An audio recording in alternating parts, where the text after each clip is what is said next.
In the name of Allah, the beneficent, merciful, we bear witness there is no God but Allah, and we bear witness that Muhammad is his messenger. We like to welcome all of our viewers to the second edition of Let Us Make Man. And we have a great show lined up for you today. Oh my God, I'm really excited. We have a guest with a vast resume and years of experience in the nation of Islam, and he has a wealth of information to share with us on our topic of police brutality, mob attacks, and policing our own community and making it a safe and decent place to live. Now, before we begin, I want to go ahead and introduce our co-host. All right, this first brother, he's like the father of the group. He really keeps us grounded. And so I'm going to go ahead and introduce our brother Jackie. Brother Jackie, talk to the people. Peace to the gods. Peace to the gods, brothers and sisters. Welcome to the podcast. Thank you all for listening. Thank you, Brother Jackie. All right. And next, our brother all the way from North Carolina, wonderful trainer of men. And this brother is just, he does a lot of work. He travels from North Carolina back down here to Atlanta to make this thing work for us. Our brother Ahmed Biya. Ahmed, introduce yourself. Yes. How's everyone doing? Fine, thank you, Peace to the family. My name is Ahmed Biya.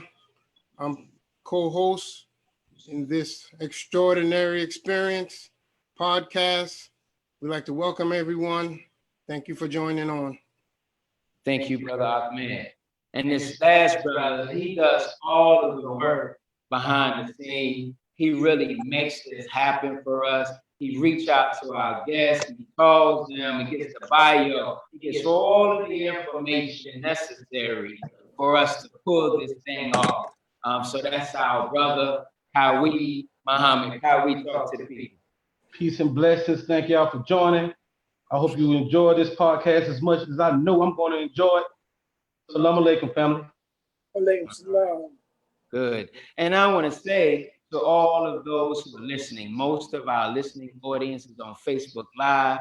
And if those of you are on Zoom, please, you can share this with Facebook Live. You can go to my Facebook or Brother Jackie's Facebook. My name is Kadeem Amir Muhammad on Facebook. You go to Brother Kawi Muhammad, Ahmed Biya. Go to any one of our Facebook, click on the share button, and we want to share this with as many people as we can. All right. And so, listen, what we're going to do really quick is introduce our guests. And what I really want to do, because Brother Kawi did a lot of work with Brother over the past week, so we're going to let our brother Kawi introduce our guest today. Assalamu alaikum, everybody. Welcome to Let Us Make Man. I had an opportunity to talk to Brother Dennis for the first time in my life. It was a great experience for me because that brother there is nothing but a teacher. He challenged me to do research on him, so I got right to work on doing the research. And I'm gonna tell you, it really takes about 2 shows to fully get the real gravity of what this brother brings to the table. For what I know, he has is the director of the Peacekeepers. He has many chapters. I think I got up to 30 chapters. I'm gonna let Brother Captain Dennis, Emeritus Captain Dennis, talk about that himself. He has barbershop tours. So he goes to barbershops and just absolutely teach. He has come up with his own challenge called the Black Dollar Matters Challenge. He has a great relationship with Russell Simmons. He's traveled with the minister for a lot of years. He was one of the original members of the F team, the original security team for the Honorable Minister Louis Farrakhan. He's trained 13 police departments. It just go on and on and on. I mean, I have a full page of this man's work, and I don't know, he's really the best person to talk about this, really. And I'd like to thank you for joining us, Brother Captain. And I hope you enjoy this podcast as much as I know I'm gonna enjoy it. I'm gonna send it back to Brother Kadeem. Thank you, sir. Praise be to Allah. Brother D, how you feeling, brother? Brother Dennis, can you hear us? Yes, yes. Assalamu alaikum. Walaikum salam, sir. How are you? I'm doing fine. All praises due to Allah, giving Allah praise and honor for giving me another chance that I may be able to correct yesterday's mistakes. I thank you so much for all three of you who invited me to this great Zoom. As I was talking to my brother Klawi, he was beginning to tell me all the things that he knew more about me than I knew about myself. And I was very honored. And it was like me probably getting on the phone with, the minister's the most famous man in my life. That's right. That's right. If I would have got on the phone with a Michael Jackson or somebody that I really thought was some real world-renowned person, I would be excited. But that's how brother kind of felt when he was talking to me. But I thank you so much. I really do. But I want to say this I had the honor to listen to your podcast last week. Yes, sir. The great Minister Sharif on. I thought it was a great interview. I knew y'all was working with a lot of technical difficulties. Yes, sir. But in spite, it was so great to hear from my great minister in the South. But I thank you so much, brothers, for this great opportunity to share what you had entitled, Let Us Make Men. But there's many things that you had that you want to ask me, and I'm not going to waste no time, but to let you ask me the question that you had on your mind, and I'll do my best in Allah's name and His servant, the minister's name, to answer. Yes, sir. And and let's start here, brother Dennis. Our people like qualified men, qualified people when we're talking about specific things with respect to our community. And we know that you have a wealth of experience. So let's start by sharing simply with us your beginnings of the Nation of Islam, which led up to where you are today with the Peacekeepers. Oh, brother, we ain't got really enough time for that. In the short version. Okay. Yes, sir. Let me just start off. I have been in the Nation of Islam for 47 or 48 years. And Allah has blessed me to be with the minister at least 42 of those years. When the minister decided to rebuild the nation, I got with him in 1978. And I thank Almighty God, Allah, that I've been with him ever since.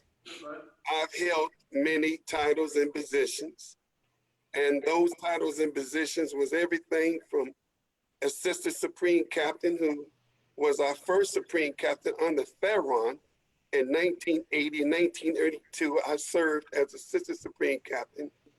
Then the minister sent me in 1982 to Buffalo, New York. There I served as Minister/Captain for about 10 years in Buffalo, New York.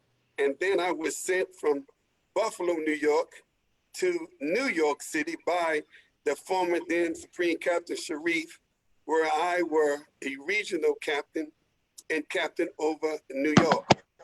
And then I was blessed that in 2000, I was sent to London, England as a special envoy of the Honorable Minister Farrakhan and the Nation of Islam. And I went over to UK and I was there for a whole year helping the regional, the minister of that area. His former name was Hillary, who was rebuilding, and they were working on getting the ban of the Honorable Minister Farrakhan lifted. And we almost had the ban lifted, but that's another story within itself. That's right. And from there, I have been blessed to get back into the captaincy here and wind up the captain of Columbus, Ohio. And then, I kind of just basically handed the captaincy over to a young captain. And And I just started to go and do the work of rebuilding and helping the minister. Everybody know that my profession is in sensitivity training, cultural diversity training, de-escalation training, racial profiling training with law enforcement. And of course, everybody know I founded the ENODA project. ENODA is a tone spelled backwards. Yes, sir. ENODA is an acronym that stands for Educating Neighborhoods to Obey Those in Authority. It is, I call community sensitivity training, where I train young people in particular, the community in general, how to respect authoritative figures. That's right. At the same time, the police training, the police sensitivity training, watch this, you ready for this? Come on. Called @ONE, AT-ONE, which is a tone. If you Tone. the dash out of every now and then, one of them white smart police officers would step up and say, "Hey, Cap Muhammad, that spell a tone." That's right. But no, it's @ONE, which means I'm making you @ONE with the community. Now look what it stands for. Come on, come on. It stands for alternative training offered for neighborhood enforcement. Come on. So a tone @ONE stand is for the police sensitivity training. I flip it backwards and I have the community sensitivity training. And one of the most important parts that I've realized, that there's no way you could train law enforcement how to come in our community to respect us, and don't train us how to respect law enforcement. Right. Come on, come on. That's right. That's right. If you're gonna bridge a gap with a marriage, you can't have just one party of the marriage show up at the counseling session. Right. Come on. So we realized that they understood and they really appreciate the training where I would go into the community and teach our young people. Now listen, it's very important that we very clear. Educating neighborhoods to obey those in authority. Now, I'm not saying just the police. We have to teach our young people to obey the authority of their parents. That's correct. That's right. That's right. Young people to obey the authority of their elders. Right. Come on. We have to teach young people to obey the authority of teachers. That's If right. you don't obey your mother, then you're not going to go to school and obey the teacher. Come on. If you're not going to obey the teacher, then you're going to fall in the hands of the law enforcement authority. So we believe that we must begin to teach our young people first to respect themselves and obey their parents. So ENODA, that's what it stands for. So people would say, well, wait a minute, you trying to teach our young people to obey the police? No, listen to what I'm saying. Come on. It does not say educating neighborhoods to obey the police. Come on. It says educating neighborhoods to obey those in authority. Come on, brother. And so we have to teach our young people. Now, with that, the most important part of what we're looking at, dear brothers, today, as we talk about the training I gave the law enforcement community, the reason why I started the Peacekeepers 13 years ago now, 13 years ago, I started the Peacekeepers Global Initiative. I'm happy to say we have 32 chapters. We have a chapter in London, England. Come on, I brother. think 2 of our representatives of London, England is on this Zoom. Come on, brother. Also have many members of the Peacekeepers on this Zoom from New York City, Atlantic City, all around the country. And I'm very proud that they joined me to be a part of this great Zoom. That's right. Why I started the Peacekeepers was because I realized, dear brothers, that crime and violence is a direct result of unmet social needs. I'm going to say that again. Crime and violence is a direct result of unmet social needs. Now, me understanding that, I've come to the conclusion that police and law enforcement can't solve crime and violence. That's the conclusion I came to. Yes, sir. Come on. Crime and violence is rooted in unmet social needs, then the police officers, they are not social workers. Mm. So why would I waste my time trying to train the police department to solve problems that only the community can solve itself? Come on. So I realized, let me focus on training our community, and particularly citizens, on how to not only police their community, but let's get started to solve the social problems that create crime and violence. Look at here, family. Come on. Come on. What are the social problems?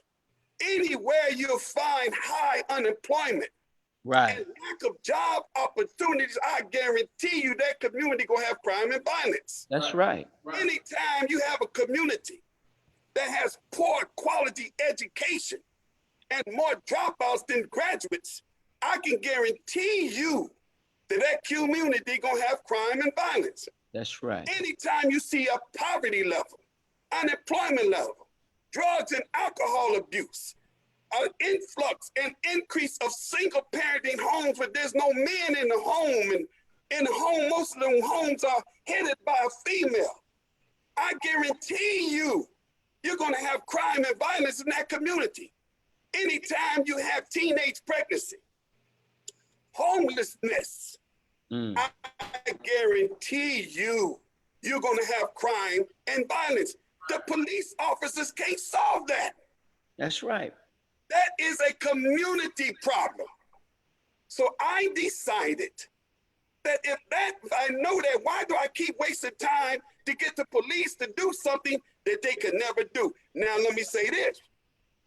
The police department think that they can solve crime and violence, but the fact that they haven't is a clear sign.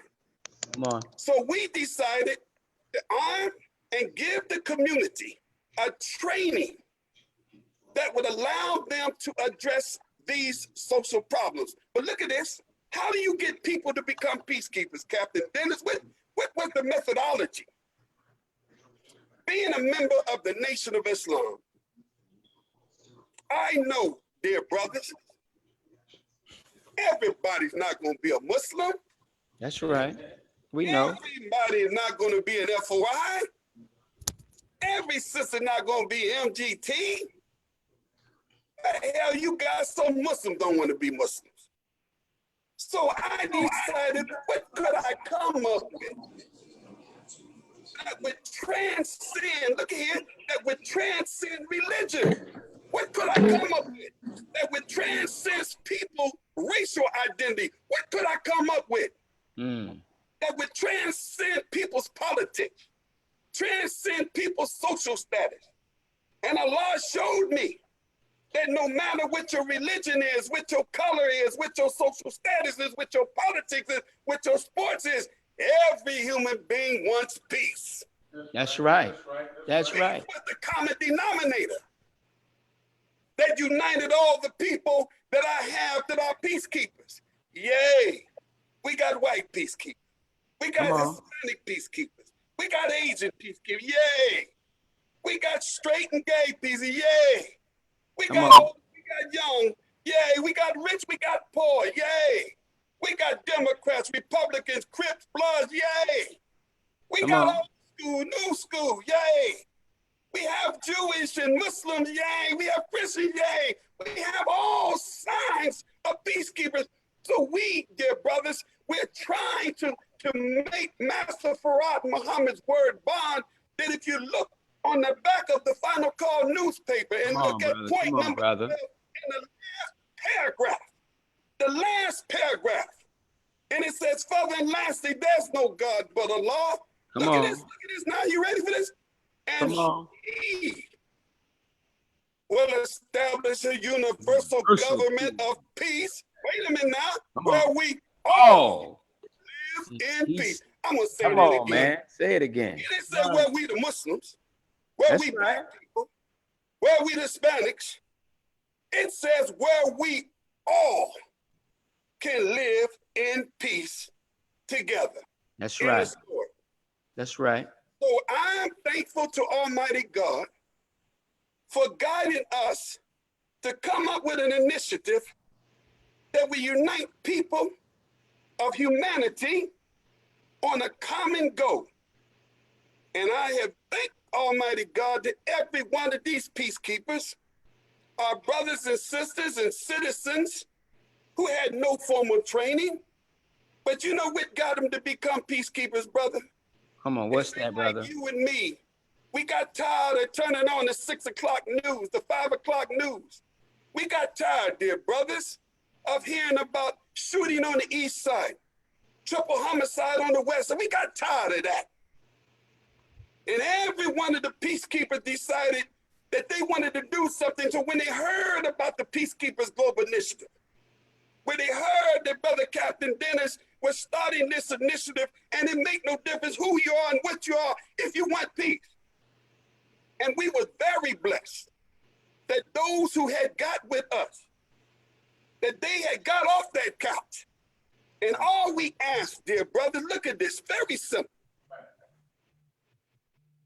We asked them, give us 1 hour a week, not a day. 1 hour. 1 hour. We call it the hour of power. Yes, sir. And it's very difficult to say out of 24 hours, 7 days a week, that you can't give up 1 hour for peace. Come on, brother. So everybody say, well, I can give 1 hour, but what is 1 hour going to do? You know, crime is 24/7, well, come. And we say, 1 hour doing something, brother, sister, is better than 24 hours of doing nothing. Doing nothing.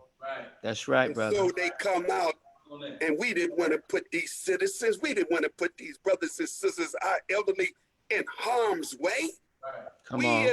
We being a captain, we understand, dear brothers, the importance of training. You men on this line, you are product of that training.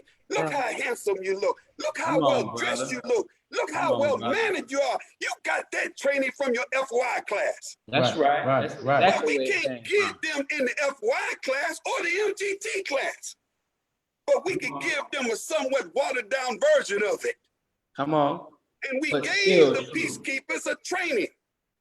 That's right. The training, look here, the training that's our hallmark, the proper handling of people. That's right.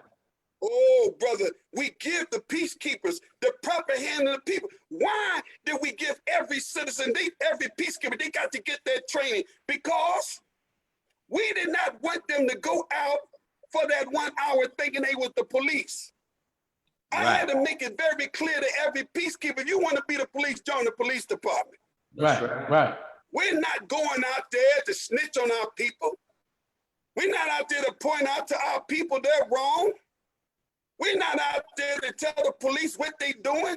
We're not out there to tell that young brother to pull up his pants. We don't go out there with a judgmental attitude. That's right, You know brother. why? Because how could we go out to our youth who we have abandoned? How could we go out to our youth who they have lost hope in us OGs, that we have abandoned them, and all of a sudden we come home like that dad that ain't been in our life, and now we want to call shots? Right. No.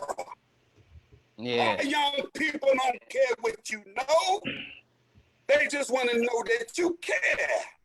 That's right. So we gave each peacekeeper the training, and we tell them with the great Christian principle, with love and kindness, Jesus said, with love and kindness, I draw thee. I said, I like that. Come I on, brother. like that much. Ooh, I like that one. I'm going to take that Christian saying. Right. And our words is peacekeepers with love and kindness. We could draw our young people to a better way of life. Yes, So the sir. peacekeepers go out with a smile, and we don't tell the brother to pull his pen. How you doing? My name is Captain Dennis. How you doing, young man? Hey, I'm all right. What's up with this? I said, we ain't nothing but peacekeepers. We Come just on. out here being present for present. That's right. They appreciate that. And then we give them, oh, wait a minute, we're not through. We got to give every peacekeeper CPR and first aid training. Oh, yeah. How you gonna give a people to go out in the community and you don't give them life skills or life-saving training? Because we could be out there for hours and something, God forbid, can happen. So every peacekeeper has CPR and first aid training. And so our attitude is, it's better to know it and never have to use it than have to use it and not know it. So every peacekeeper got CPR and first aid training. And let me tell you something, brothers. It had came in handy more than once around the country. And then, of course, we have to give every peacekeeper conflict resolution training. Right, right. We have to be in the business of settling beefs. Right. We had came up with the great slogan, squash the beef before the grief. Come on.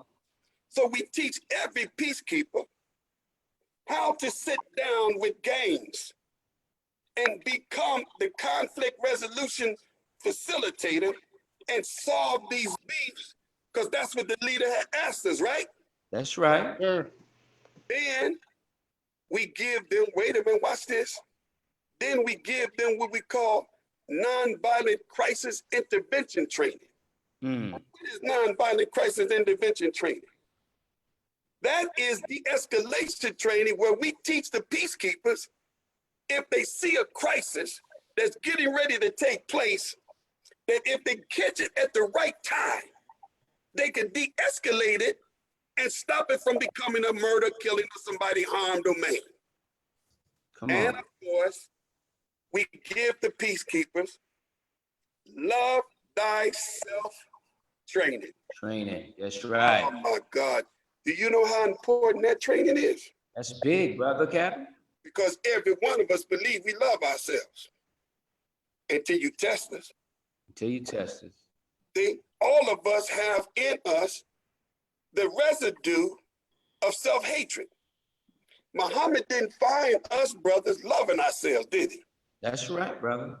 No, he didn't find us loving ourselves. Most of us was dope dealers, dope fiends, womenizers, and we was everything but the Son of God. Come on. And Muhammad gave us a knowledge of ourselves, and in giving us the knowledge of ourselves, we fell in love with ourselves.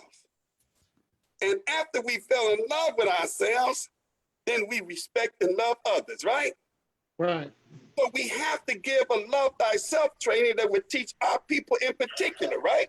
Yes, sir. Right. How to love themselves. And Right. then the last training we give them, dear brothers, we have to give every peacekeeper a little self-defense training. That's Gotta right. have it. Now, we're putting the people out there in the community in harm's way, and we need to teach them how to defend themselves if necessary. We don't teach them no kicks. All we teach them is how to get out of a chicken wing and how to put somebody in a chicken wing. Right, right, right.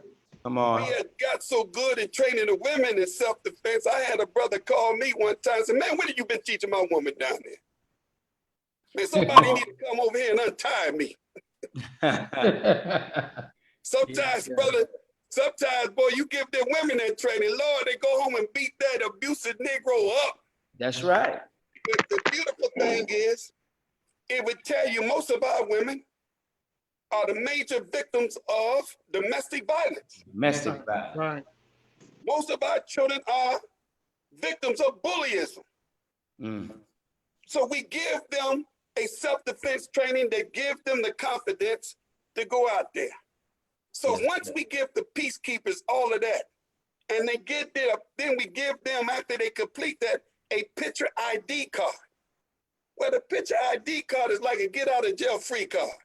Come on. When they get pulled over by the police, then they, they show their picture ID and the police say, oh, you're a peacekeeper? Now we got peacekeepers on here to tell you they pulled out that ID and the police officer let them go. Yes, sir. You can't be weed coming all out the window, your license turned upside down, and then you want to pull out your peacekeeper ID. It don't work like that.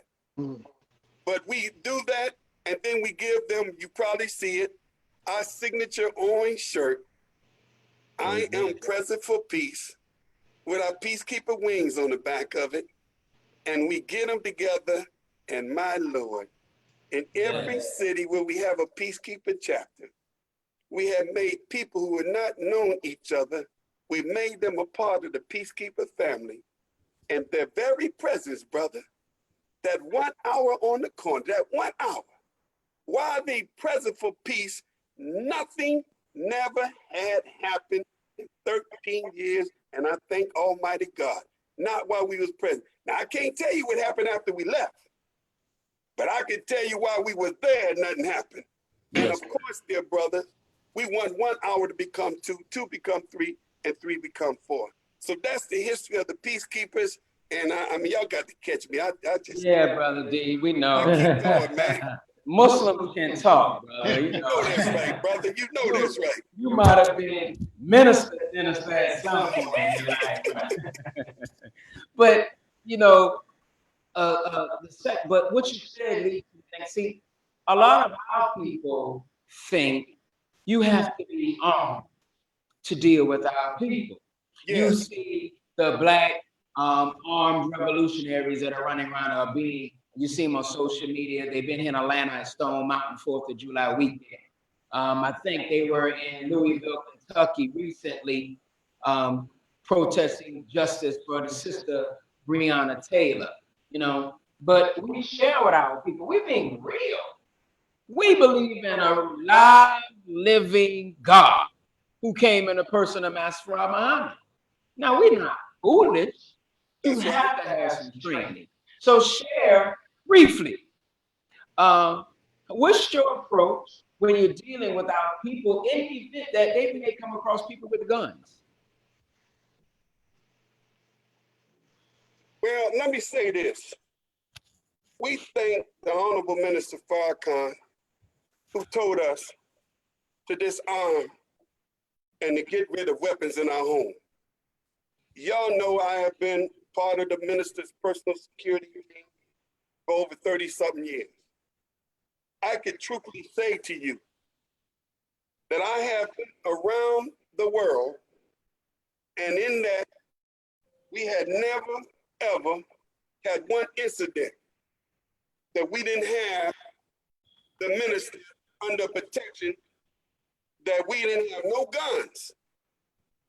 Matter of fact, none of us carried weapon. The minister made it clear to us, if you have to carry a weapon, you can't walk with me. Mm-hmm. Now, why in our history of the Nation of Islam that the Honorable Elijah Muhammad said we don't carry so much as a penknife? It's because what I have learned is that the weapon gives you a certain demeanor. That's right. And I can always tell some people when they carry a weapon, they have a certain swag, a certain confidence. But if you take that gun from them. Come on.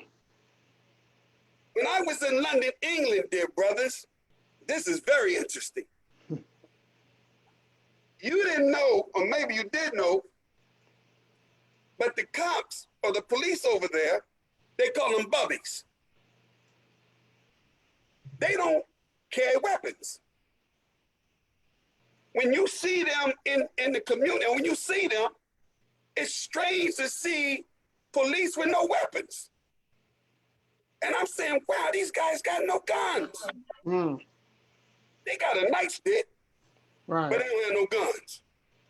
But I can tell you, my brother, you won't find a more respectful police officer as he talked to you than those police officers in the UK.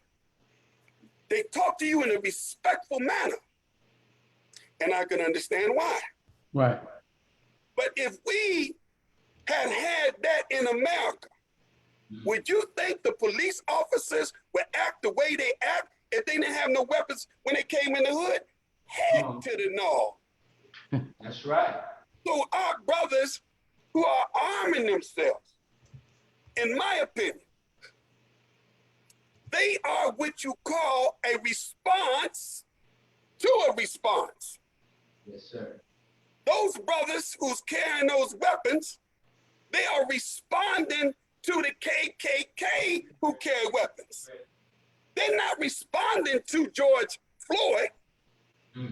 They're not a response to the police. They are the response to the KKK who's showing up with their weapons. So you say, okay, you KKK show up with your weapons, we're gonna show up with ours. So remember now, they are a response to a response.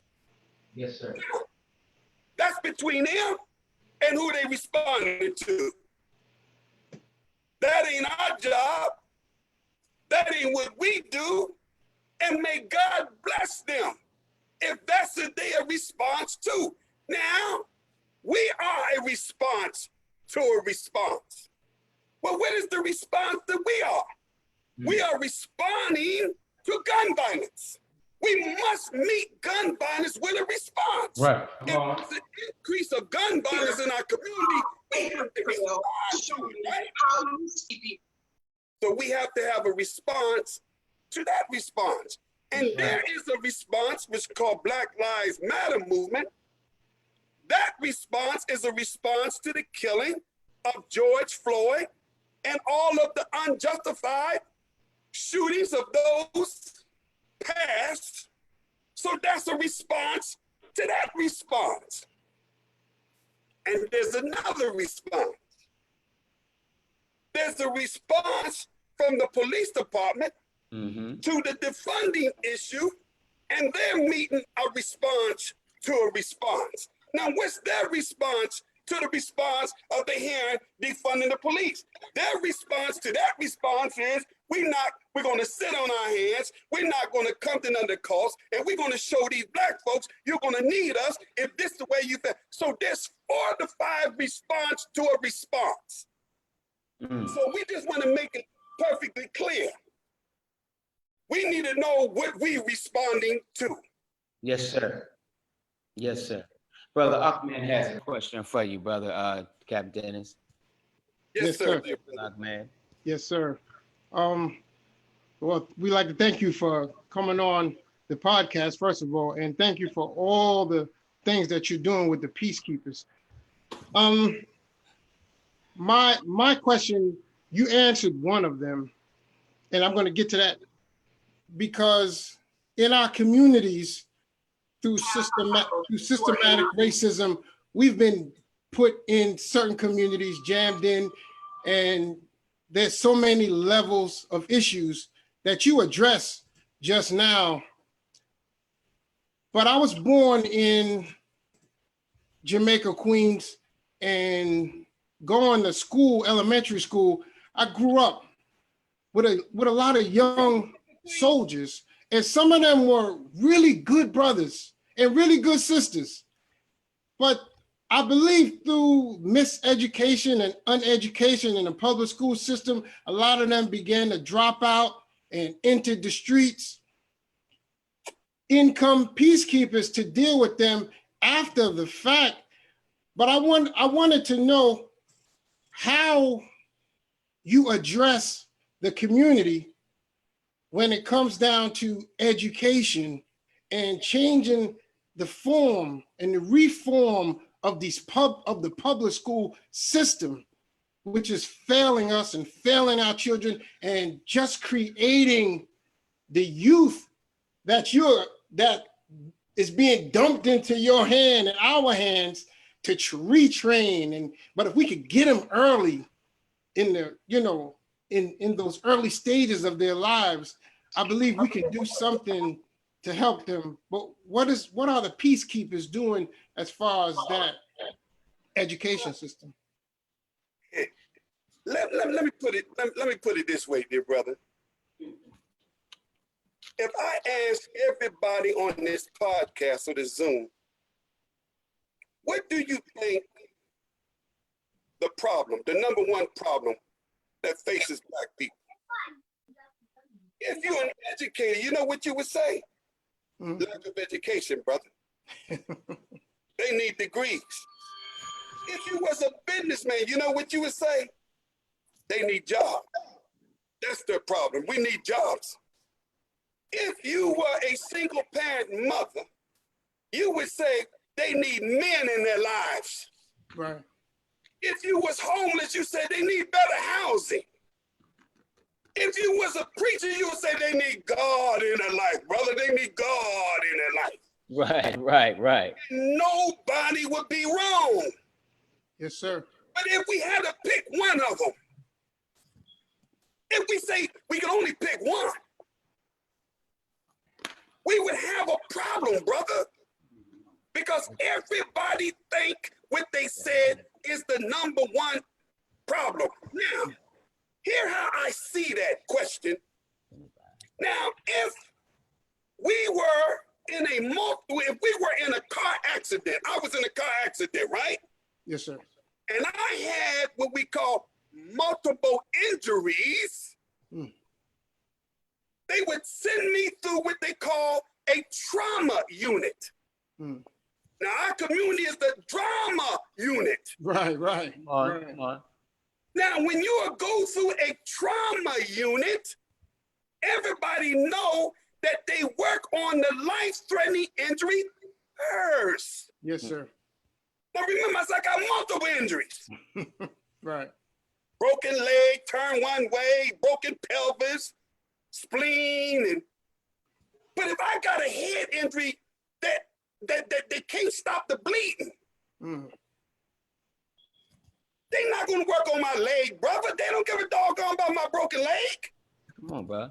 If we don't stop the bleeding, we can't get this dude to the OR and let the man work on his leg, let the neurosurgeon. So we first must stop the bleeding. Don't that make sense?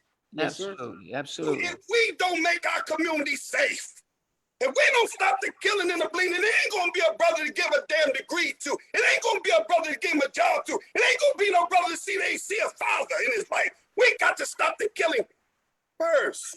Right. That's right. And when That's you do right. that, now you can go to the social doctors. I'm not an educated brother. So that may not be a high priority to me because I didn't get a high school diploma. I didn't get educated by the white man, and you see where Muhammad took me, so I'm not the best at saying they need a GED. So, but if you talk to an educator, he'd be right on the same page with you. But what do the peacekeepers do? The peacekeepers stabilize the community. Yes, sir. And create an environment of peace so educators like yourself, so business people like those, and those can come in the community. Now you can be the social doctors and work on that damn patient. But they ain't coming in if it ain't safe. Right. Do that make sense? That's good teaching, Right, brother. That's good teaching. That's good question. teaching. That's right. And that was, brother, that's absolutely beautiful. Now, to add to your point, you know, the Honorable Minister Louis Farrakhan in 2015, I believe it was, gave us the 9 ministries. Have you ever considered, or are you incorporating the 9 ministries into your peacekeepers movement? Because what the 9 ministry does, everybody's not going to be on the front line for defense. All of us are not medical doctors.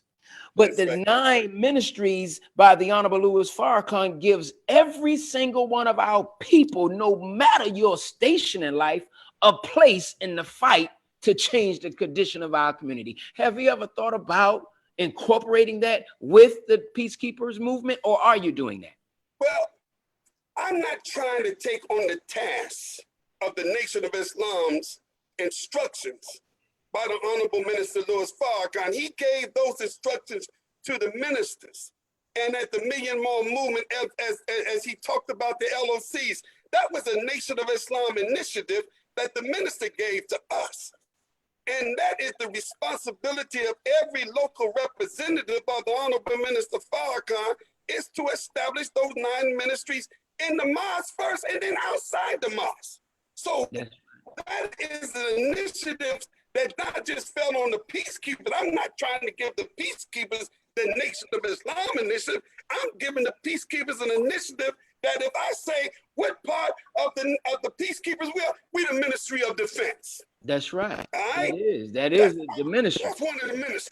That's I right. can't say we the Ministry of Finance because the peacekeepers broke as hell. I can't say we the Ministry of that. I can't say we the Minister of Education, Minister of Cultural Arts. I'm the, Minister of Trade.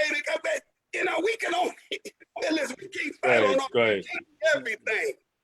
But you make that aware. But and and being present for peace.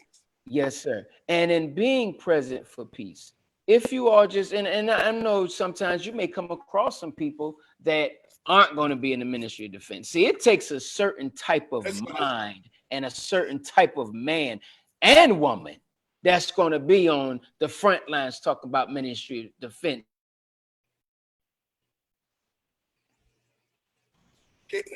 Can't hear you. Can't hear you, Kadeem. We can't hear you, Kadeem. He's freezing up. Kadeem, we can't hear you. Can you hear me? Can hear you now, yes. All right, the sound went out. So, we don't know I don't know what you heard. However, it takes a certain kind of brother, a certain kind of black man to want to be on that ministry of defense. And this podcast, Let Us Make Man, we're looking for those men who want to be on the front line in that fight. You can't be a punk. Just bottom line. It's just not going to work. But if this is not your place, the ministries will represent a place where you can be and fight. And it don't take really nothing away from you. Everybody got a place. And so between what our brother is doing with the Peacekeepers movement, the 9 ministries, and definitely the 4 of us that host this podcast, we work together with the 10,000 Fearless. Yes. And of course, I now want to, because it's going to take me to the next thing that we talk to you. I talk to you personally, and you were sharing with us. And if you can share now for a little bit, tell us about these barbershop tours and how they actually work to your advantage.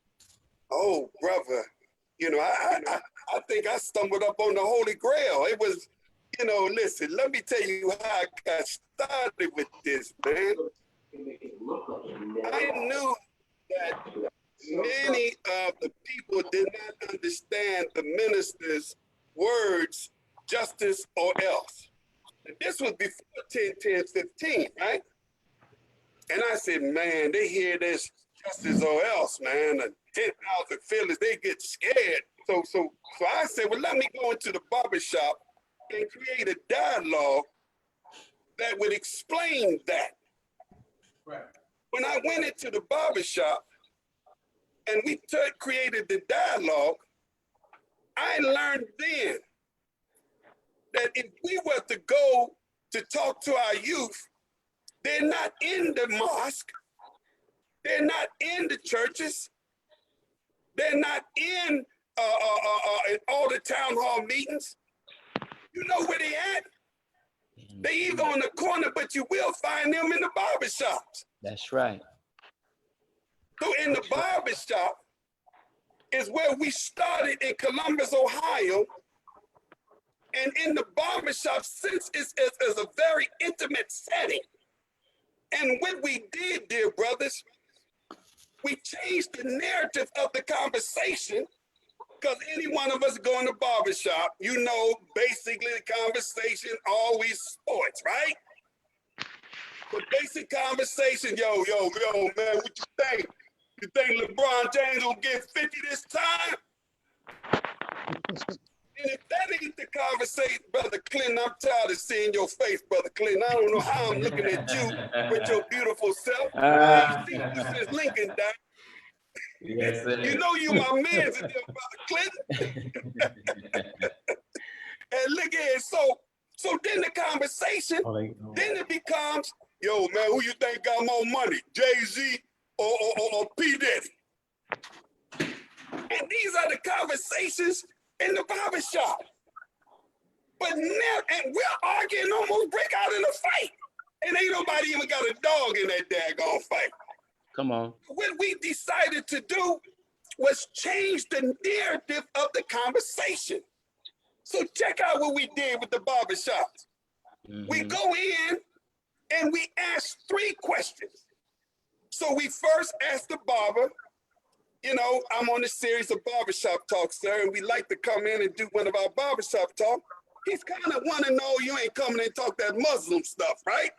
That's the first thing they want to know, because everybody ain't trying to have the people in that barbershop get involved with a religious conversation that does more in dividing us than uniting us, right? Yes, sir. That's right. So I said, no, sir.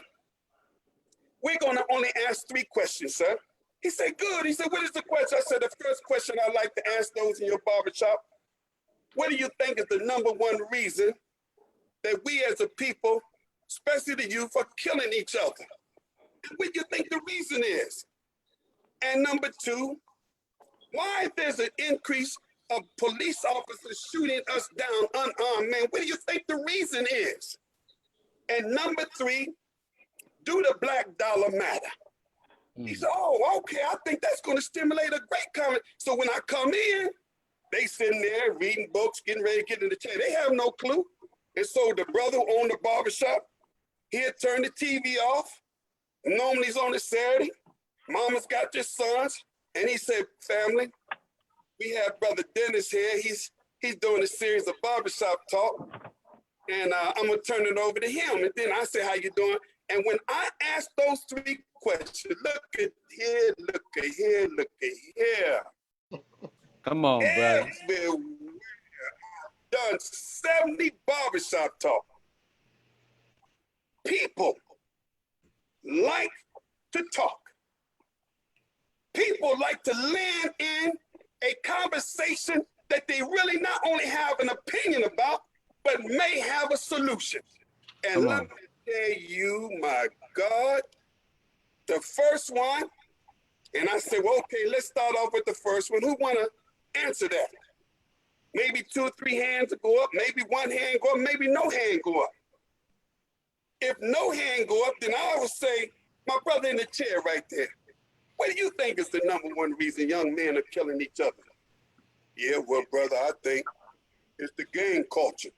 I said, oh, wow, could you explain more? No, brother, these brothers, young men ain't got nothing to do, and da-da-da. I said, sister, you there with your 2 young men. What do you think the reason is? I think they need fathers in their lives. Ooh, da-da-da-da-da-da. And brother, what you think, young man? How old are you? I'm 13, sir. What do you think? I think it's the gangs that's forcing these young men to da-da-da. And let me tell you, when you got the people flowing like that, they are so excited to give their answer. And then when I get to the next one, and let me tell you, when I leave that barbershop, that barbershop is on fire. That's right. We come to a conclusion. Right. Then I say, well, how many of you men right here in this barbershop would like to continue this dialogue? I'm going to be at the barbershop next week down the street. Why don't you join me? And do you know what they do? Well, what barbershop you going to be at? And they will meet me there. And I'll walk in the barbershop with 10, 15 people with me. And that barbershop become alive. And let me tell you something about the barbers. And I want you to pay attention. This is why I said, Allah bless me what I believe stumbled up on the Holy Grail. Come on, Brother Jackie. Do you know that the barbers and the barbershop is the second oldest institution in the Black community? The first oldest institution is the church. Right. Come on. Teach. The second oldest institution in the Black community is the barbershop. Okay. Okay. The barbers shops, they are sitting on prime real estate in the Black community. The barbershop has now replaced the church. The influence that the barber have is greater than any politician. I don't know what it is, brothers, when we get in the barber chair, we talk to him like a priest. We have some reason we just want to confess. That's right. That's our spot, Brother D. That's our spot. Then we gonna say to the barber, you know, cheated on my wife last night. Come on, come on. Barber said, well, why did you cheat on your wife? Right. The woman cheated on me. Yeah, that's our spot, the barbershop. You tell your barber, but you don't tell nobody else. You trust him. Mamas trust the barber so much, she would drop her son off. And leave him. Leave him. Right, right. The barber is the only man that would cut your first haircut, and if you die, go to the funeral home and cut your last haircut. Talk to me. Ooh, wow. The influence of the barber is so great today that the barbershop is the new place where we mobilize and organize our people. Yes, sir. Yes, sir. Excellent. So we cannot ignore the influence of the barber or, wait a minute, the beauty salon. Come on, brother. So we got most of the men that became part of the 10,000 Fearless, we got them out the barbershop. Mm. And I love the barbershop. Oh, whoa, the lively discussions. Come on. And when we leave there more united than divided. You know why? Because we don't talk religion. Right. Religion, brothers, is controversial. And anything that's controversial brings conflict. And conflict, dear brothers, is the absence of peace. Mm. So why would we talk about that would produce a conflict that would take peace out the room? So we don't talk religion. We don't talk politics. Even race is controversial. And Lord have mercy, ain't nothing more controversial than sports. So we leave these things out the conversation. Yes, sir. And we wind up talking about the things that are real to us in our community and what we could do to solve them. So that's the beauty of the barbershops, dear brother. Yes, and brother, we're taking your barbershop tours here, the four of us, and we're going to begin to implement that. We're going to add a little something to it, brother Dennis. We're going to actually go in the barbershop with the tour, but we're going to go Facebook Live. And we're going to talk to the people, ask them to turn on their Facebook Live, and we're going to dialogue, guide the narrative on those 3 questions. Come on, man. Yes, sir. We got a couple of questions from you. Before we get to them, I know we got the questions. We're going to do a very quick commercial. We got some sponsors and some people we want to make sure. Let's get in there. Let me get in there. Let me get in there for that. All right. Captain Dennis, can you hear me okay, sir? How you doing there, Captain Dennis? Can you hear me? Can you hear me okay, sir? Yeah, I can hear you. Yes, sir. Before we do this commercial, you have to talk about this Black Dollar Matters Challenge. It just goes so hand in hand with the commercials. If you could just give a little, I mean, just explain it to us right quick, if it's not a problem for you, sir. Yeah, well, you know, we decided that we have to be able to keep the Black dollar spent among the Black community. We quoted figures in the barbershop when we call Do the Black Dollar Matter? We quoted the figures that in the Asian community, the dollar stays in the Asian community for 29 days before it leaves. That's right. In the Jewish community, it's between 26, 27 days before it leaves. In the Black community, 6 hours. 6 hours. So we said, wow. So how do we keep the Black dollar? Do the Black Dollar Matter? So when we came up to the Black Dollar Matter Challenge, I challenged everybody around the country to find a Black business of their choice and spend a minimum of $20. And when you go into that business, tell them that you're doing the Black Dollar Matter Challenge and say, ma'am, I'm coming in here to do the Black Dollar Matter Challenge. And I chose to spend $20 with you.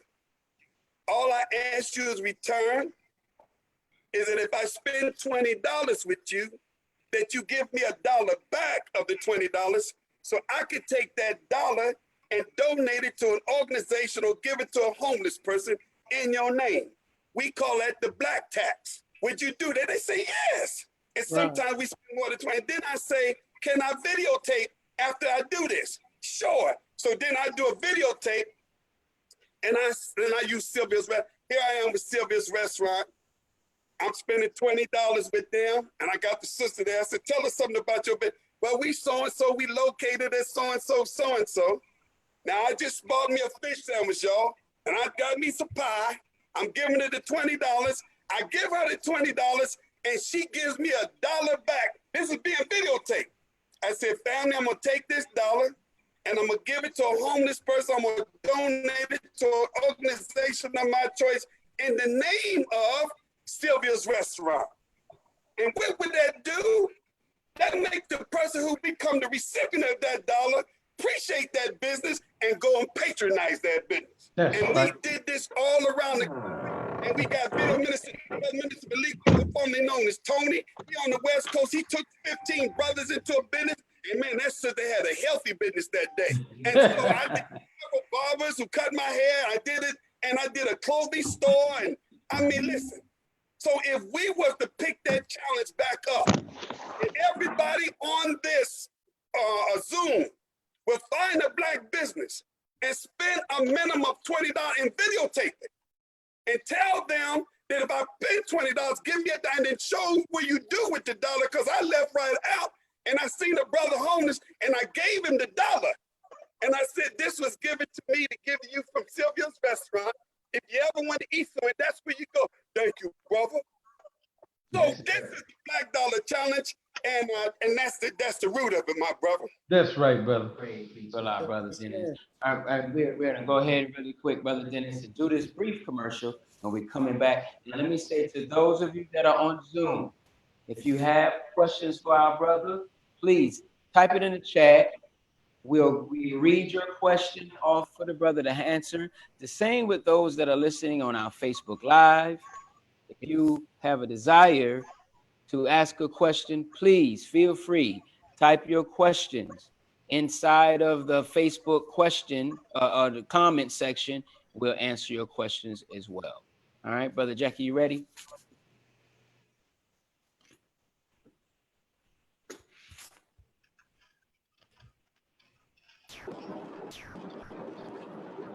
We would like everybody to please support our brother here, the Southern Regional Representative of the Honorable Minister Louis Farrakhan, Brother Minister Abdul Sharif Muhammad. Brother Minister Sharif has 2 books, A Soldier in the Christ, A Soldier in Christ. This book gives you a beautiful perspective on the life of Brother Minister Abdul Sharif Muhammad and his travels with the Honorable Minister Louis Farrakhan. We also have his book. It's a pictorial, The Great Ambassador of Love, and it's just pictures of Brother Minister Sharif and all of his travels all over the world with the Honorable Minister Louis Farrakhan. You can go to his website, www.abdulsharif.com. Also, he has Supreme Spring Water. Please support that. You can also find information with that same at that same website on the spring water. And of course, you all see his Cash App there, $Sharif52. All right.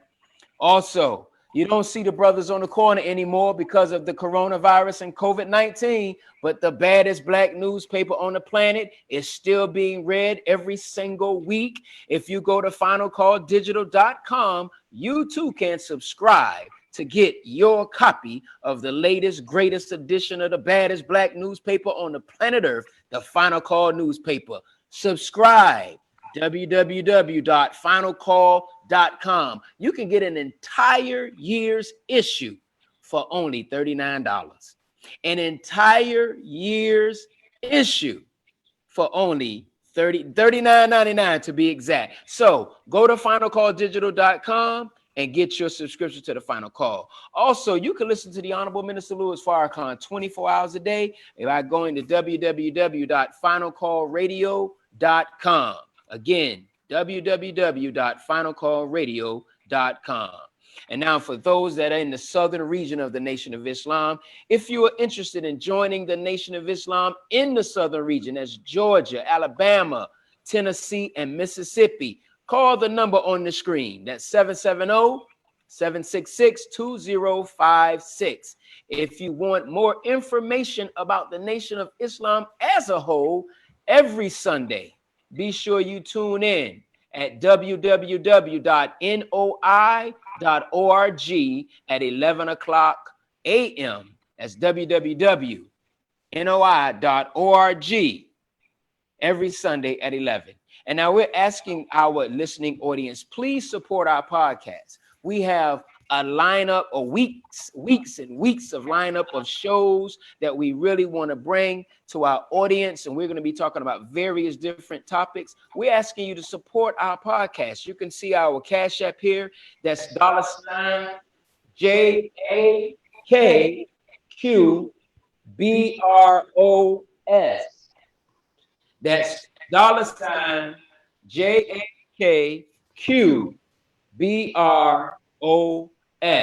Or whatever you can give. If you got $10, donate $10. If you got $1, donate that. But if you have more, donate for the person that doesn't have a donation at all. So if you would be, we would be very honored. It would be our pleasure. We'll be humbly honored if you would just be so kind to support our podcast. All right. We done that. We're back with our brother Dennis. You back? I know you went to get a cup of coffee. Ah, my man. All right. Listen, brother. One person wants to know how many chapters you said. Excuse me. What cities are your chapters in? But in particularly, are there any chapters in Atlanta? Well, we don't have a chapter in Atlanta, not yet. You know, we have a very strong minister in Atlanta. We're very proud of Minister Sharif and the great work he's doing under the 10,000 Fearless. We found out that we go into cities where there's lack of community participation, but that's not the case with Atlanta. You know, Minister Sharif, man, he brought that former Supreme Captain attitude to Atlanta. Right. That's right. Doing some magnificent things. And I definitely want to give it, you know, if he sees it, his son Joshua, who's doing a great job in interviewing some of the greats of our nation. But Atlanta is not, I had started off with a few people. Mary Pratt, a very young activist at the time, was part of a peacekeeper that I was starting, but I never got a chance to follow up with Atlanta. But I can't name all the chapters. But if they were to go on the peacekeepers.org website, you would see all of the chapters on the peacekeepers.org website. And then you could see if one is in your city. Yes, sir. All right. Thank you for that. Brother Ahmed, another question for you as well. Yes, sir. Yes, sir. Well, let me just make a statement quick because of all the danger in our communities and people not wanting to get involved with things, everyone wants to mind their own business. I love that 1 hour, come out in 1 hour to participate in the organization. So anybody, we really need to spread that word. Wherever we find the peacekeepers, let's come out for an hour and join them. Okay, but my question is dealing with police, defunding the police. In cities like California and New York and Dallas and Milwaukee, there are talks now of reallocating and redirecting funding away from the police department to other government agencies funded by local municipalities. Where does the peacekeepers and other organizations like 10,000 Fearless, where do they stand in dealing with these funds? And will they be working with police, or are there talks of abolishing the police altogether? Well, I think there has been a great fear and most certainly I believe a misunderstanding on the term defunding the police. I think the extreme of that fear is to believe that you're going to take all the money from the police department, which means do away with the police department and use it for community organizations. That don't make sense. That really don't make sense. I'm not down with, defunding the police, but I do believe that certain monies of police budget should be allocated to grassroots community organizations only because, listen to this, because the police always say we need the help and the partnership of the community to help us to solve the problems of certain crimes in the Black community. We need the community's help. Well, my attitude is this. If you need our help, then let's split your paycheck. Come on. Right. You know, you didn't join the police department under the auspices that I'll be a police officer, community help me. No. That's right. You're not gonna do your damn job. Right. You want us to help you. You got a vest, nice stick, a gun, a taser, a damn camera, backup, and you want us to go out there armed with a damn flashlight and help you solve. No. If you ain't gonna do your damn job, Right. and I think we need to defund you. Why would we continue to pay for a police department? That's right. That's not solving no crime and violence in the hood. That's crazy. Yes, sir. So, on one sense, I think it holds them accountable. That there's, it's good that we got it on the table. Because look at here, 60%, man, listen to this. This is crazy, man. 60% of the homicides in the Black community go unsolved. Come on. When the last time you heard the police caught a bad guy? I wait. Come on. They're still looking for Biggie's murder. You hear what I'm saying? Right. Man, look here. The police, by the time they show up, the crime has already been committed, right? Yes, sir. Right. The police are a responsive agency. Mm. They're not a proactive agency, man. Right. All they do is respond. Right. They used to be proactive. You know what they used to do? They used to walk the beat. Come on. When you see them walk the beat, do you know that's the greatest deterrent to crime? Yes, sir. Put a police officer on a drug dealer's corner and tell me where that drug dealer sell drugs in front of that police officer. No, sir. That's why the peacekeepers is successful. That's why the Fruit of Islam is successful. Right. It's because the Fruit of Islam and the peacekeepers. See, we go on the corner. Right. The dope dealer could be standing there selling dope until you see the brothers coming with the paper. They look at us like the Jehovah Witness. Oh, here them niggas come. Come on. They don't stand there and wait for us to come in and say, do you want a paper, brother? They gone. Yes, sir. Right. Next thing you know, you standing on the corner with your paper. You say, where the drug dealer at? You took the corner. Right. You know why? Because when our people are doing wrong, they can't be in the presence of right. That's the nature of Black people. And when we go on the corner as peacekeepers, our people, listen, it's hard for our young people to act a fool. You got 10 or 20 brothers that's out there saying our present for peace. Mm. Right. So their problem, dear brother, is they're not in our communities. They're not in our community as a deterrent to crime. Matter of fact, dear brother, we're not down with social reform. With police reform. I'm gonna be honest with you.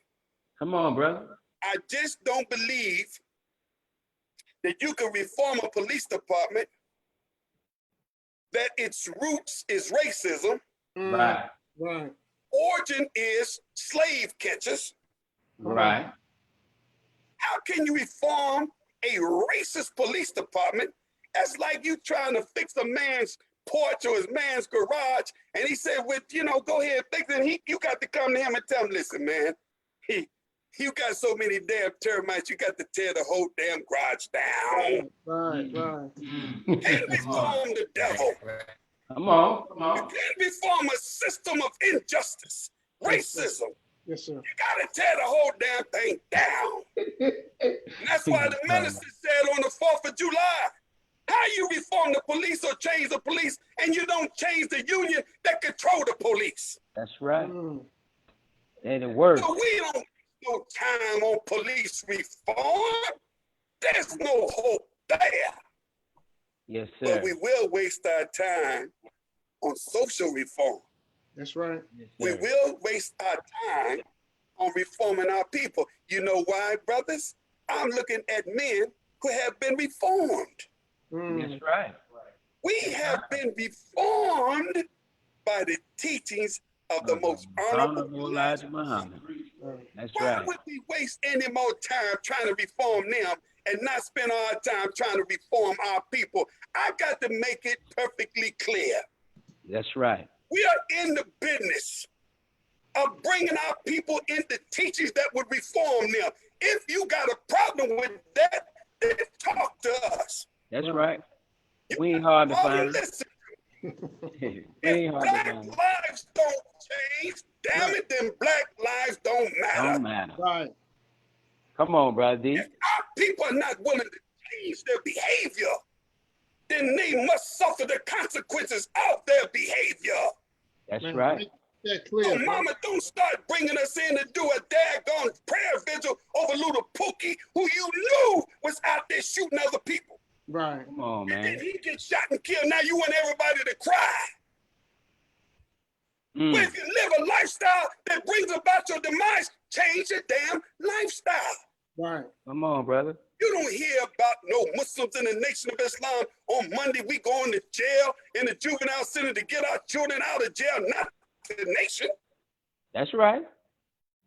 And Lord, don't you ever think you could kill a Muslim in the nation and get away with it. Oh, Come on. no, brother, please. We'll get you in jail. Oh, you know that's right. Matter of fact, we be the Fine, feeling that after you get We'll convicted, bond you out. That's right. Brother, I want to read something from the final call today on what you're talking about right now. And again, if you have not gotten the latest, greatest edition of the baddest newspaper on the planet, go to finalcalldigital.com and subscribe. But the minister writes, in the early 1950s, maybe the latter 50s, the Honorable Elijah Muhammad was in a controversial debate with pen and paper rather than over spoken word with the grand wizard of the Ku Klux Klan, J.B. Stoner. And the latter part of this debate, if you will, J.B. Stoner made this statement: we are going to give up wearing the hood and the garment of the Ku Klux Klan, but soon we will be in the police departments of America. We will be judges. We will be bankers. Right. Everywhere you look, you will see the attitude of the Ku Klux Klan. When Thurgood Marshall was the first black Supreme Court justice, before he left the Supreme Court, he said, the Ku Klux Klan used to wear white robes and hoods. Today, they wear black robes. wow. And this is why I believe that whenever we see police officers, Brother Dennis, kill our brothers, and they go to court, see, we get excited over arrest. We get excited over charges being filed.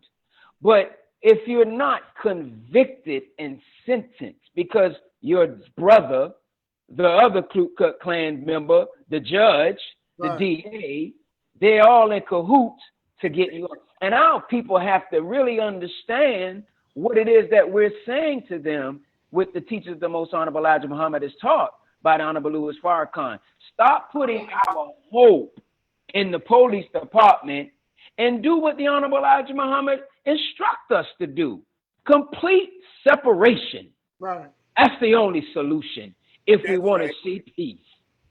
You know? So That's I wanted to read that to you. Go ahead, but I definitely wanted to hear some of your comments regarding that writing by the Honorable Louis Farrakhan of the Honorable Elijah Muhammad. Well, let me say this. We call them, as I heard Dr. Halim says, the Blue Klux Klan. That's right. Yes, sir. Blue Klux Klan. Brother, when I went into the police departments and I asked the police officers, do the blue wall of silence exist? I sometimes be before 75, 80 police officers in the department. I go before them and says, do the blue wall of silence exist in this department? And nobody say a word. Mm, That showed me it exists. that's correct. Now the blue wall of silence, as the minister beautifully pointed out, is your police union. Mm, That's right.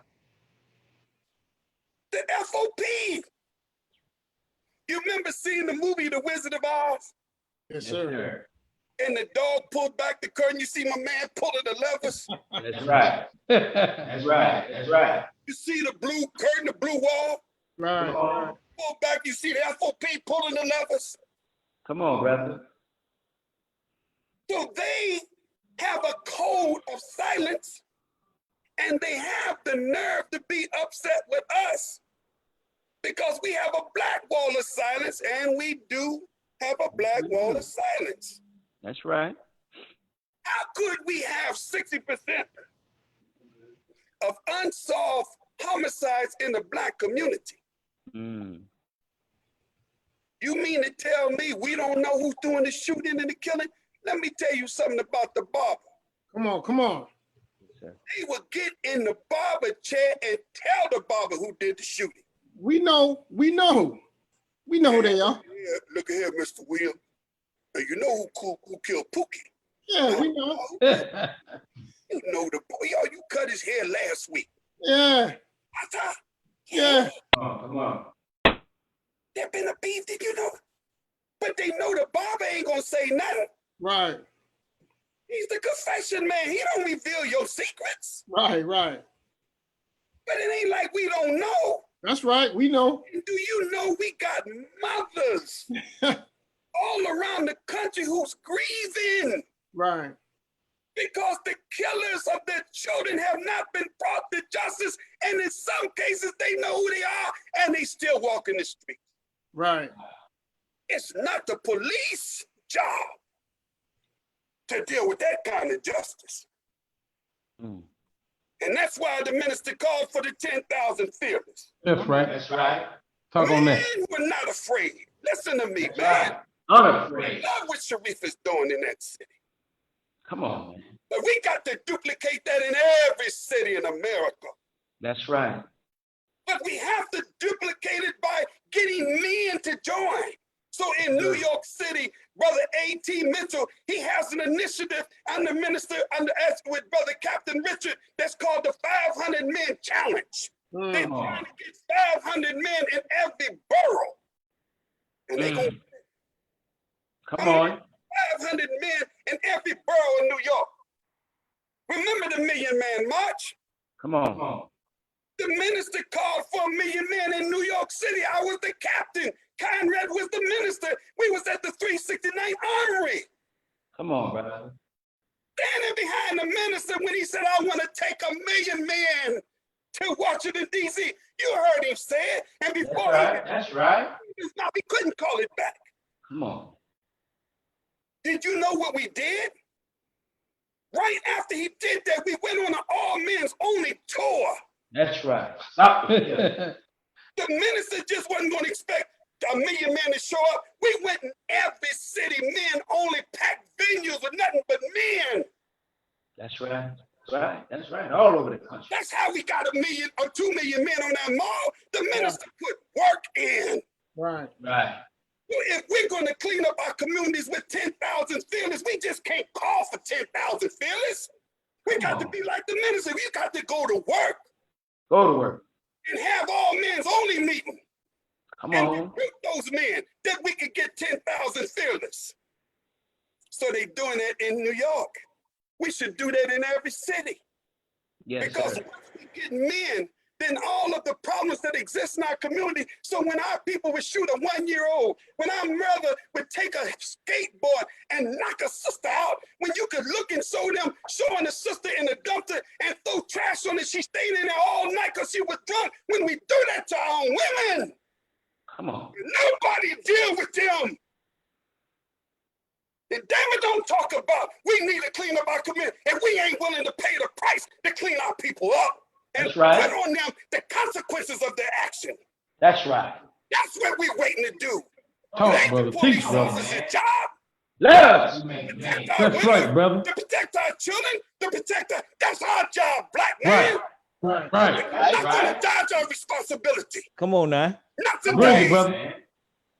You put your hands on our women. You put your hands on our children. You touch our, God damn it, we gonna kill you. Come on Right, now. right. Come on now. Talk Say on that. Put your, chop your head off and put it on the pole. Say that. That's right. I said it. Make an example. We're gonna make a damn example. And this is what we coming to. That's right. And you better be glad that the minister is present. Because when he depart to be with the Christ, I'm telling you right now, God damn it, all bets is off. Come on. All bets are off. When you Come try on. to say, well, the minute we ain't here now, Come on. you ain't gonna get away with that. Come on, brother. Oh, I'm sorry, brother. I didn't mean to go.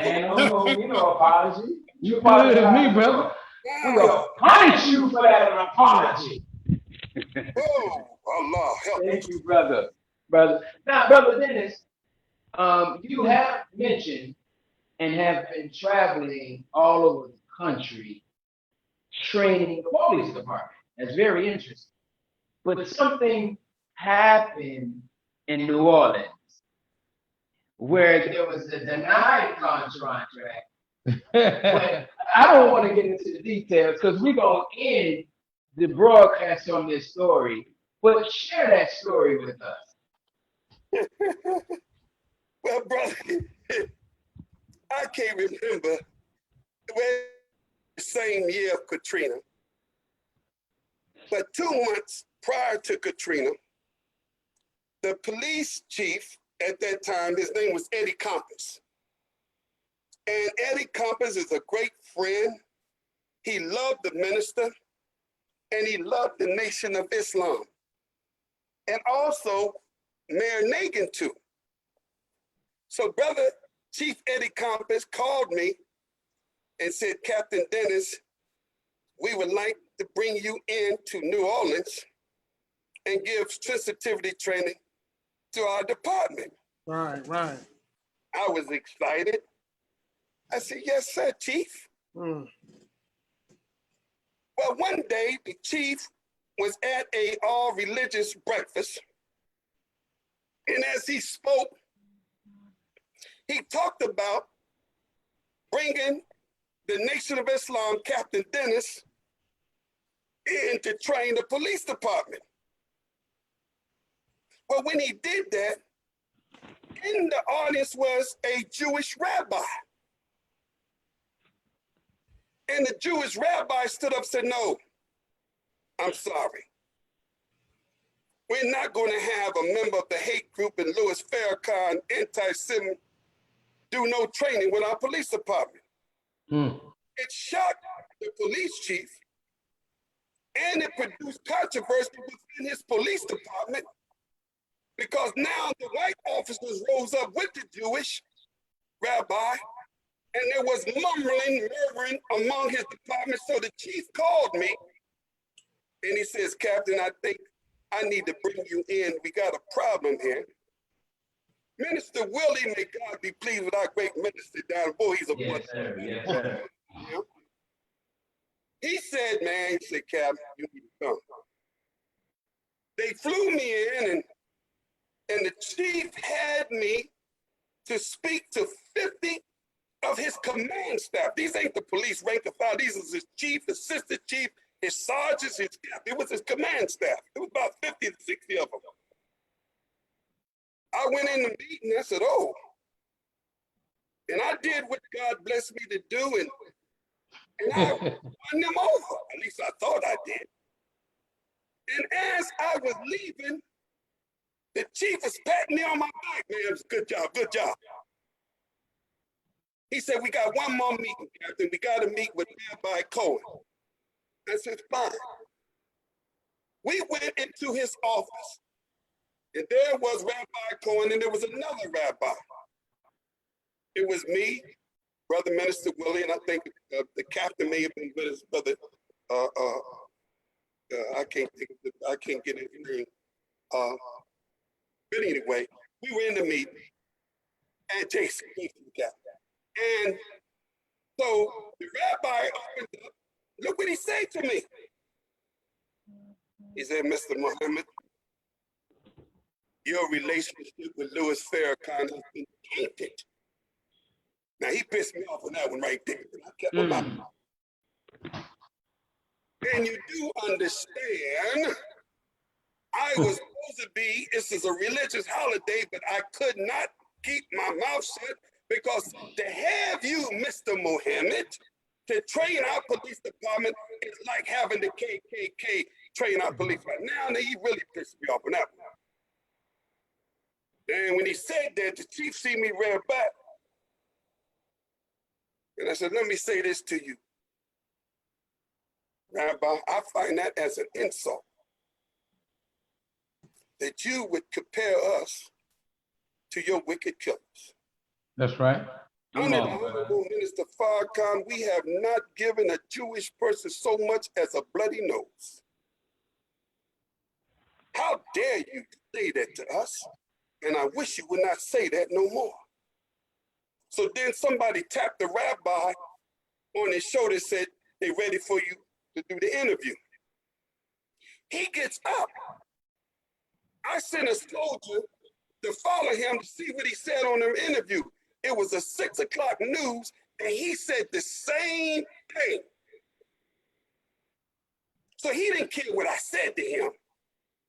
He didn't care it was an insult. And so that evening, we had a meeting at Mosque number 46 under Minister Willie. So all of the community people went there, and the chief was to join us. Right. Well, on the way, the chief got into an accident with an older lady. She went to hospital, the chief went to hospital. So we waiting on the chief, and then one of his deputy chiefs, who became the chief, Chief Riley, he comes and says, hey, Captain, Chief not gonna make it. He was in a car accident. I said, oh, is he okay? He said, yeah. So we talked to the community, blah, blah, blah. So now the next day, I'm getting ready to fly out and leave, right? I get a phone call from a news reporter. This Captain Muhammad, yes. How do you feel about Chief Eddie Compass rescinding your contract? I said, what? And while he was talking, I see Minister Willie call. I said, well, I don't know about him. He said, can you check and get back with us? I called, and Minister Willie gets on. He said, man, you know what this dude did? I said, what? And he rescinded your contract. I said, get out of here. So I called his secretary because I know I had a contract. And when I talked to her, we've been buddy, and I heard her say, Captain Muhammad, he's under a lot of pressure. I said, oh, this Negro didn't vote. And so the news people called back, Captain Muhammad, is it true? Did he rescind it? I said, well, it's true. And I did the same thing the minister did when they went after him about Jesse. Thank God for this dude, the leader. And I said these words. I said, if his rescinding the contract with Brother Dennis would keep him as the police chief and they don't rise up against with him in the department, then that's a rescinding I would accept. That's the guy, I said that.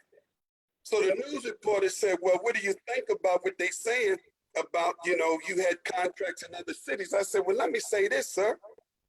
I said, my first contract of training the police department in Syracuse, New York, it was funded by a Jewish organization and a lady named Kathy Goldfarb. Come on. I said, yeah, my first police contract came out. It was a Jewish woman and a Jewish organization. That man called the lady in Syracuse, New York. He says, well, ma'am, did you know he was a member of the Nation of Islam? Yes, I did. You know he was with Louis? Yes, I did. But that didn't have nothing to do with his experience to train police officers. He called every city and everything from dealing with, we don't like to deal with women. When he said, well, what about the fact that y'all don't like women? I said, well, call Buffalo, New York and talk to our deputy chief, Kim Beatty. She's one of my facilitators. She trained a police. A woman, I said, call her. And everywhere they checked, everything they tried to say that we was about, they found somebody to say that's not true. So I had got a call from a lawyer who told me, you know, you can sue the police department because they cannot deny you any city contract under religion. I said, well, I didn't think about that. So I'm getting ready to sue, but you know, of course, I want to seek guidance from the minister, right? Right. I called the minister. Whoa, boy. Anyway, I said, brother minister, Come on. I said, he been reading about it. It's all in the news. It went all the way up to Bush. I said, brother minister, I know you know what happened to me, and I'm planning on suing the police department. My lawyer said I got a good case. And that's what I'm planning on doing. Minister in such a beautiful way. Said, well, brother, you the police department, you wouldn't create no more police department in this country. I said, damn, I ain't thought about that. And then he said, well, how would you think you leave my followers in New Orleans? You don't live there. How do you think the police would treat them if you did that? I said, yes, sir. And every lawyer always tell you you got a good case. Whether you lose or not. Yes, sir. I said, sir, thank you for your advice. He said, I didn't give you none yet, brother. In other words, shut the hell up and listen to me. Boy, I love that man. Love the Honorable Louis Farrakhan, brother. And then he got real calm and he says, now, if it was me, brother, I'll take the high road. They want to see us against a black police chief and a black mayor to love me, brother. He said, if you did a press conference, they would be there like a feeding frenzy. He said, but this is what I would say. He said, brother, the Bible said, Jesus told his disciples, when you go into a city and you bring them peace and they reject that peace, leave that town quickly and shake the dust from your feet. For it's better for Sodom and Gomorrah to escape judgment than that town. He said, brother Dennis, what they doing to you is a sign of what they want to do to me. He said, brother, you say this. When the people do not get their injustice and grievance addressed, you put them in a state of anarchy. Now, I ain't gonna lie to you. I didn't even know what anarchy meant. I had to look the damn thing up in the dictionary. I ain't gonna lie to you. So That's all good. I'm telling them, we drafted the press conference that everything the minister said. We called the press conference. The press conference took place on July the 1st, the same day that Essence Festival opened up. Right. We hold our press conference. Here come all the cameras, man. They thought I was going to sue the police department. But when they got the press release, and the press release saying, going against my legal advice, but accepting my spiritual leader's advice, I decided, and I told everything I talked about, it shake the dust, I talked about it, and everything the minister said was in the press. You start seeing them jokers break the cameras down. He want to talk to you. No, they ain't want no peace. They want to see controversy. Right. You're not a good story on that one. I left that town. This is the God's truth. It wasn't a couple of days, maybe. I get a call. Hey, man, brother, man, what did you do? Man, they got a hurricane brewing. It's called Hurricane Dennis. I'm still out of it. I said, hell, they should call it Captain Dennis. So I'm on a plane, right? Now this hurricane is brewing and it's saying it's going to be a category 5. I talked to Minister Willie. I said, brother, you going to vacate the believers? He said, brother, we've always had hurricanes. And because Minister Willie, in my opinion, did not vacate the believers, Hurricane Dennis went back out into the Atlantic. Why I'm on a plane, this is the God's truth, so help me. I can't make this up. I'm on the plane and I got the USA Today, right? It says, look at this.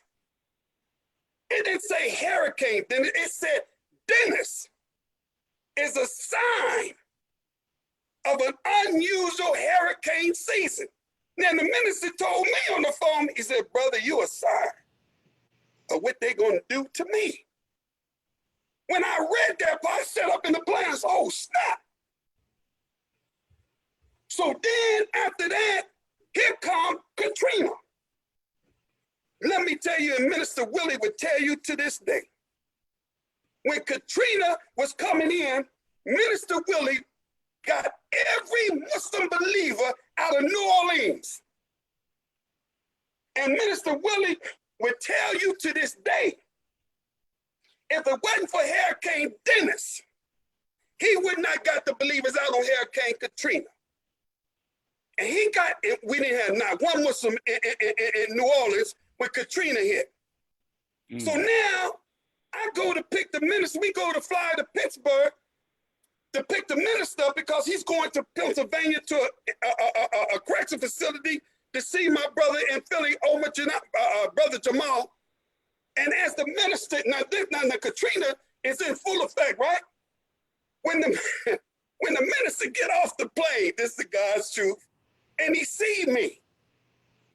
He said, brother, what did you do to New Orleans? I said, no, sir, brother minister, what you did to New Orleans.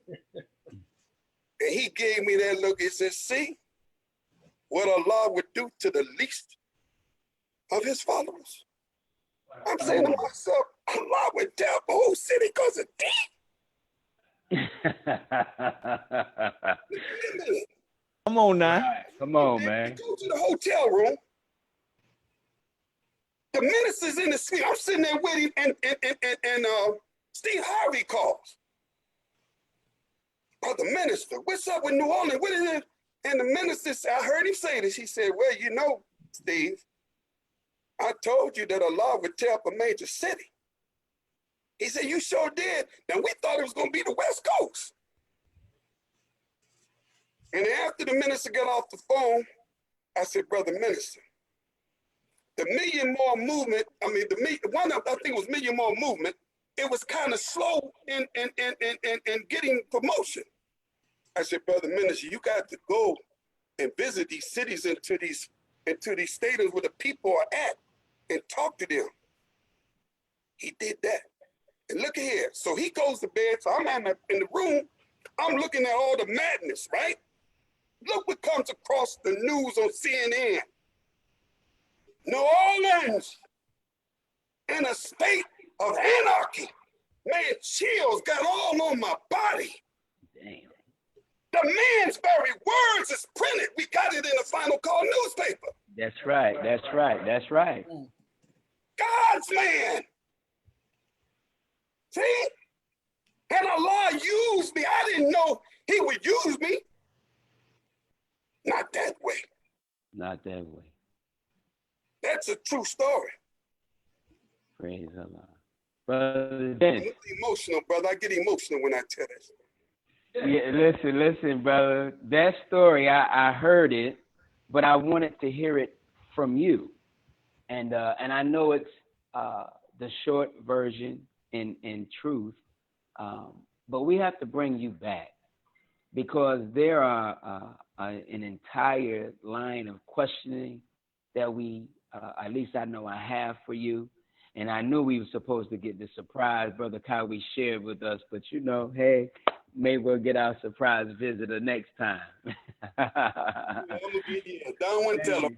We're not gonna tell anybody, brother. But we was excited about that one, you know. So, but I want to thank you. Listen.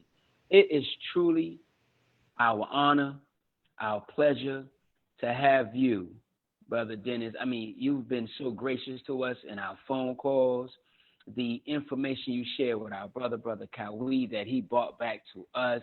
You know, brother, words can express how honored we are to have you.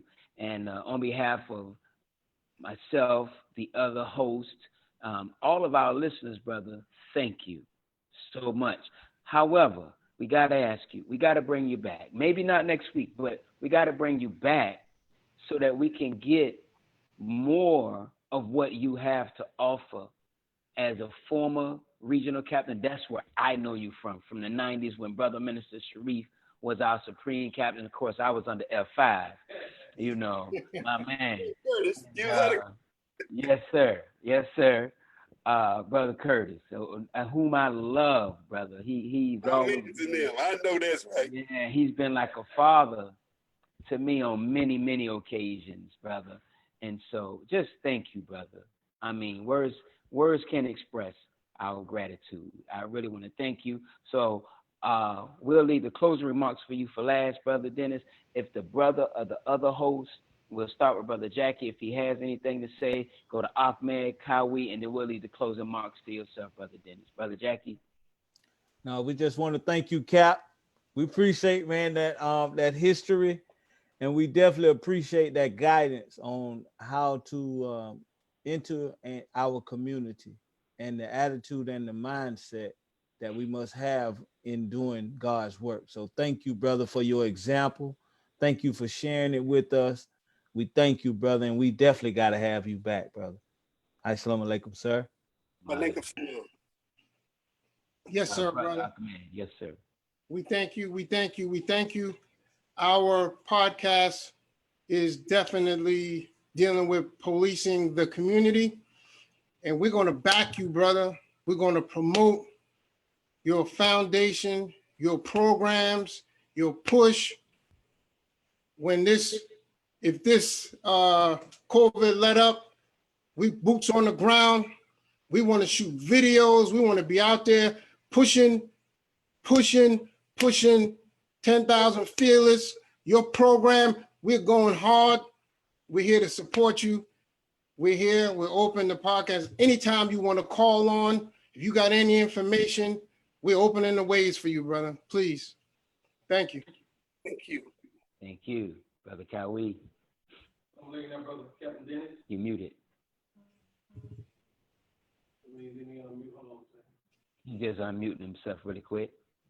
Can you hear me, Brother Captain Dennis? I can hear you, dear brother. Captain Dennis, you were everything I thought you would be, brother. Man, I enjoyed our conversations this week, sir. I feel like I got a whole other mentor that I can call and get information from. Don't abuse that call now, dear brother. I appreciate it. I took a lot of notes down. Of course, when COVID that up, we're going to try to implement a whole lot of your ideas to bring that type of success you had right here. So I appreciate all that you have given us, and it was entertaining. And I can't wait to have you on again if Allah bless us with that. So thank you, sir. Assalamu alaikum. Alaikum salam, sir.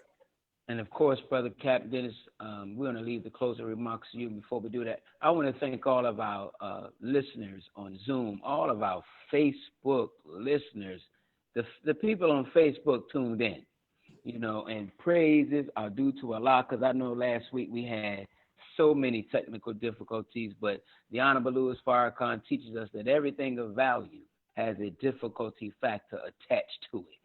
Brother Minister, or brother, you sounded like a minister, but Brother Captain Dennis, thank you again. But go ahead and close us out, Brother Dennis. Wait, 1 second. Yes, I just wanted to give a special shout out to Brother Norman for all the help he has done in connecting us with you. Brother Vaughn, and Brother Desmond and everybody else, the behind the scene workers. Thank you for all your help. And I apologize. We got some people that work with us behind the scenes. We got Brother Vaughn, DJ Rockwell, our man. He's not on. DJ Rockwell, we love you, brother. And thank you for what you've done to help us and other people. You know, and let me say this to the listening audience. This is why we ask for the support in our podcast. We have people that are working us that we want them to work and get paid. We're not slave owners and slave drivers. That's not our way, and that's not the teachings of the Most Honorable Elijah Muhammad. So again, support our podcast. $JAKQBROS. We're the Jock Brothers. JAKQBROS. Thank you very much. Go ahead, Brother Dennis. Thank you so much. I want to say you have honored me tremendously. I don't, when I tell these stories, and I just can't make this up. These are real stories. You know, when they say, man, don't have to lie because he got too many stories of truth to tell. I'm very honored that I am joined on this Zoom with many of my peacekeepers. Yes. I'm honored that I'm joined on this Zoom with many soldiers that I was blessed in New York and had a little something to do with their training. And I see my man Clinton. I mean, that's my man's in there. Clinton.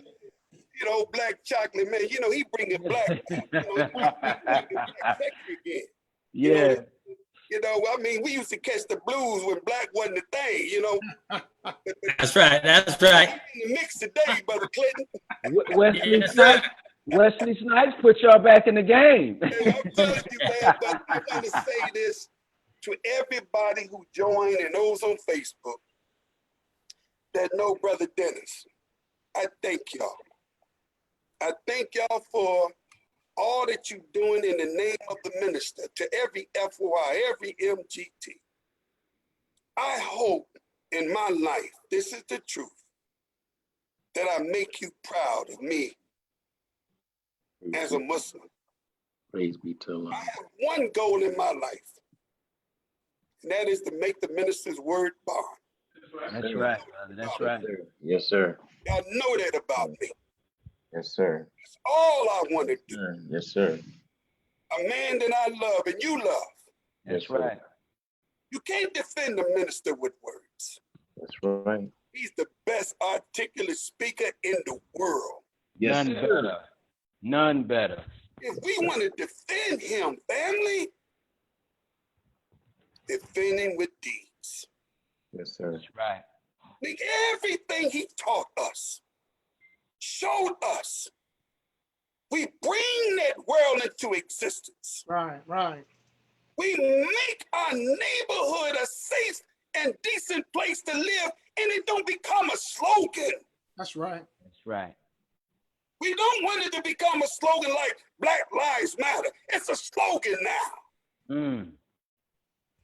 Because if Black lives don't change, then damn it, Black lives don't matter. That's right. The minister has shown us.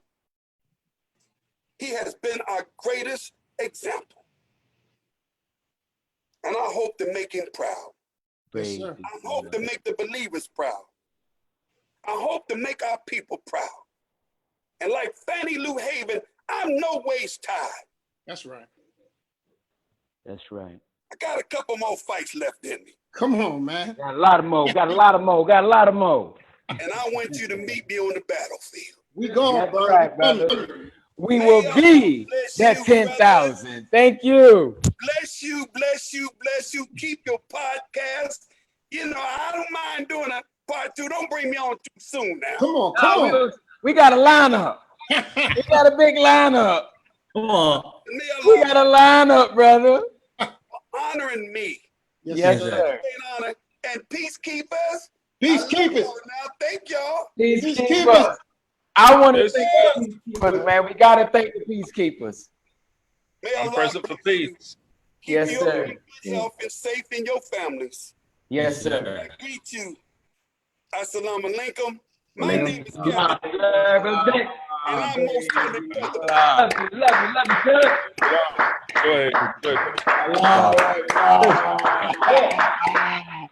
Brother Jackie, you in control. Yes, sir.